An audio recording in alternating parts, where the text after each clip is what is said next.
Yes, hello, hello mga ka-sweet. Ayan, unang dialysis po ngayong 2024.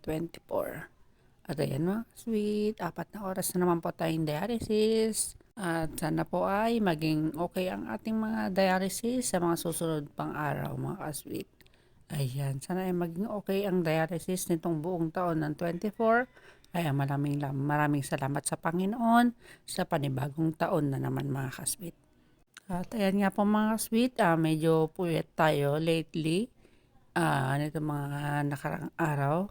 Kaya magbabawi po tayo ng tulog mga kasweet. At ayan po, sana po ay maging okay ang buong taon nating lahat. At Happy New Year po sa ating lahat. Lagi po tayong mag-iingat at patuloy lang po ang buhay. Always good vibes lang po at maraming salamat po sa inyong panonood.